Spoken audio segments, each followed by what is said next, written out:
Hi everybody, I'm Cody Koch. This is my first best stocks to buy now video, in which I'm going to reveal a stock that I found recently I think you guys will find very, very interesting. Almost nobody's talking about it. I like to buy good companies at good prices, and that means companies that are very profitable with solid operating histories that also are quite undervalued. So in this video, I'm going to show you how I found this potential investment, why I think it's so undervalued, the potential rewards and risks I see in it, and how to manage the investment once you get into it to maximize your profit. So let's get to it. So today, the stock I want to talk about is Semler Scientific, symbol SMLR.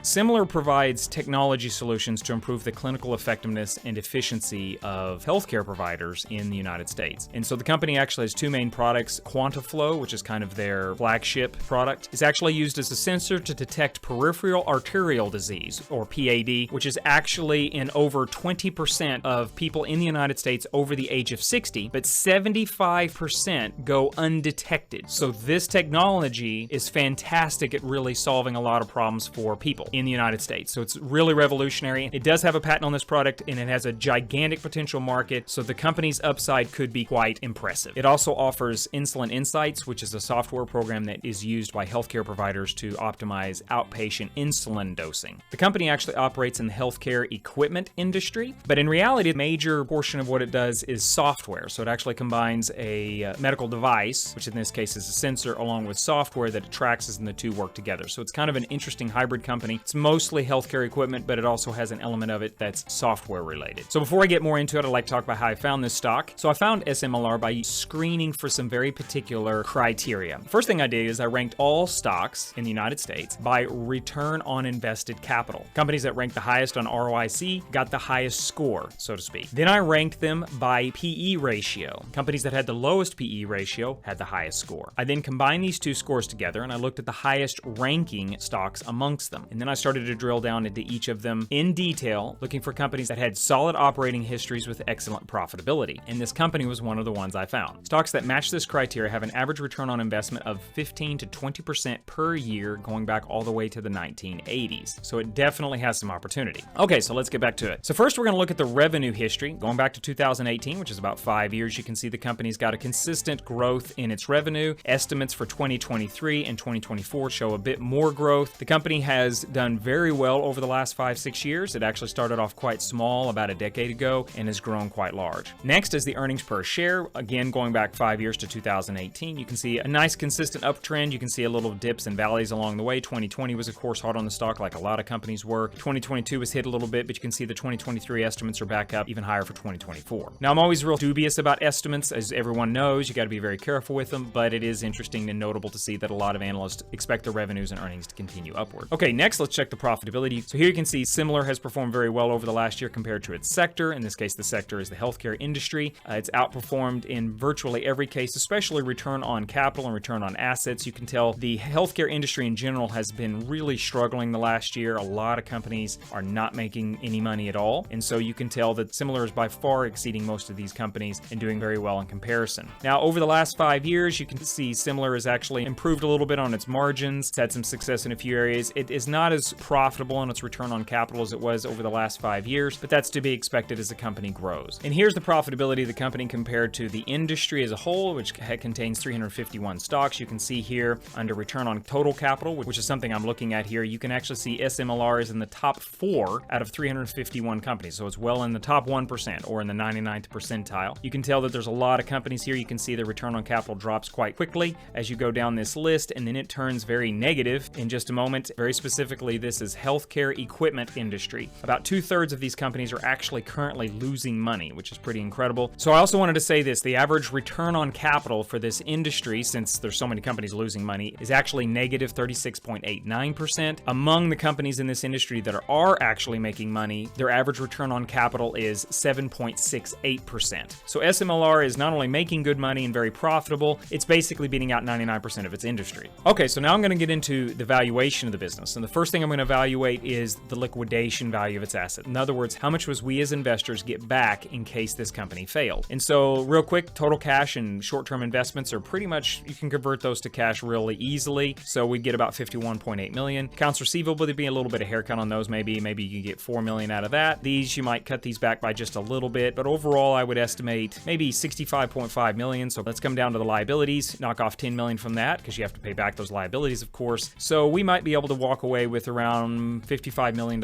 in liquidation value. So in running the numbers compared to the amount of shares outstanding, this works out to be about $8 per share in liquidation value. So that's our downside. Okay, so that's the liquidation value. Now this is the cash flow valuation. So you can check out PE ratio is about 12 for SMLR. Now I want to just say compare that to the industry average. Among the companies that are actually making money, the average PE ratio for this industry as a whole is 58.5 times earnings. Okay, so that's the average in the industry, quite dramatically higher. Considering that SMLR just a couple of years ago was selling at 36 or 37 times earnings, the 12 times earnings is a significant undervaluation currently. But actually things get a little bit more interesting. The amount of cash that Semler has is around $6.50 per share in cash. And so when you take the stock's current price at around $27 a share and take out that cash, so it would be equivalent to us going in the market, buying at Semler at $27 a share, because it has $6 in net cash, in other words, cash net of all debt, we can buy the whole company at $27 a share and then pay ourselves back $6 per share in just the cash the company has in its coffers and not affect the business at all. If we went and did that, the real PE ratio, the effective PE ratio, would actually be about 9.4 times earnings currently. Okay, so now I want to show you what the history of the stock price has actually been for Semler. And you can see all the way back here in 2016, it was around $2 a share. It rocked all the way up to $150 a share. And in the last few years, it's come down quite dramatically to around $27 per share currently. Okay, so this is where the story gets interesting. You can see this big drop right here. And this is why Semler is undervalued. This leads us to the next section of the video, is the two major risks involved in owning and investing in Semler. The first one is that a large chunk of the company's revenues actually come from just two companies. The first, about 41% of its revenue comes from United Health Group, which is a very large insurance company. They pay for Semler's technologies because of the fact that it actually lowers their costs and it increases their revenues in a number of ways. And so United Health is very much involved with Semler in a number of cases. The other company is Signify Health, which represents about 28% of Semler's revenues. So that's the first major risk. It's what I would call concentration risk. But that's actually not the reason that the stock has come down so dramatically over the last couple of years. The main reason the stock has come down so much recently is because Medicare may no longer compensate for Semler's products. So the way Medicare works is there's a large amount of what's called medical codes. And so these codes there's thousands of them, and they're specifically coded for very specific treatments within the healthcare system. Medicare every year evaluates what one of these codes that it will agree to pay for, and other codes it says it will not agree to pay for.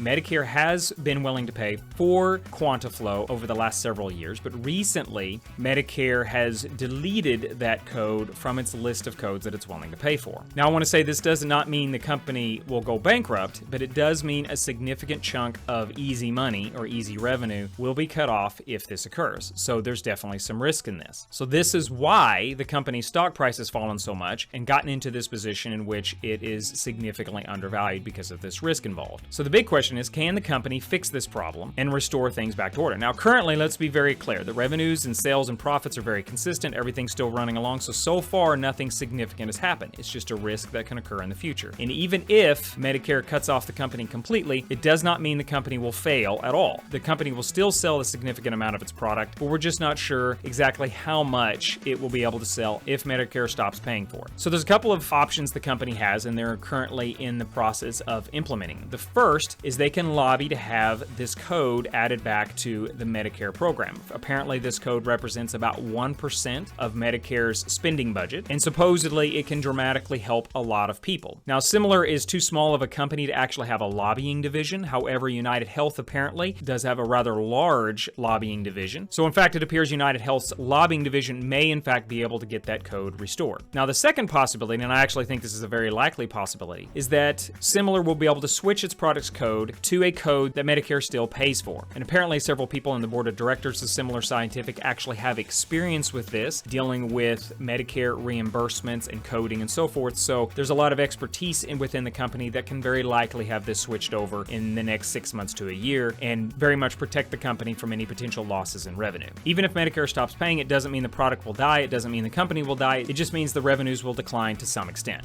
Okay, so next I want to go into the reward to risk analysis and expected returns. So I'm going to go to the chart over here, our handy dandy chart. So let's first talk about your potential downside. I already said that the liquidation value of this company is around $8 per share. So if things go really badly and this company has to be liquidated, again, it has no debt, so it's not going to go bankrupt. You can't go bankrupt if you don't have any debt. It could get down to around $8 a share. So currently that's about a $19 $1 per share loss on the downside, okay? As for the upside potential, let's just be a little conservative on this. Of course, it could possibly get back to $150 a share way up here. That would be a dream. But let's just say it's about $75 per share, okay? And the reason I say that, and I just didn't come to that number on my own, so let's say it gets back to that 36, 37 times earnings it had in the past 5 years. If we did that, given the current earnings per share of a little over $2 per share, we could go comfortably 75 to, again, right in this range here. In fact, just a side note, the old trader in me here, a lot of old traders will tell you gaps like this, especially on monthly charts, have a very high tendency to get filled over time, where the market will eventually come up here and spike through it. May only last a day, but I have seen that a lot in my life. I'm not saying that's going to happen in this case. It doesn't always work like that, but these gaps do have a tendency, for whatever bizarre reason, there's considered a vacuum in the market.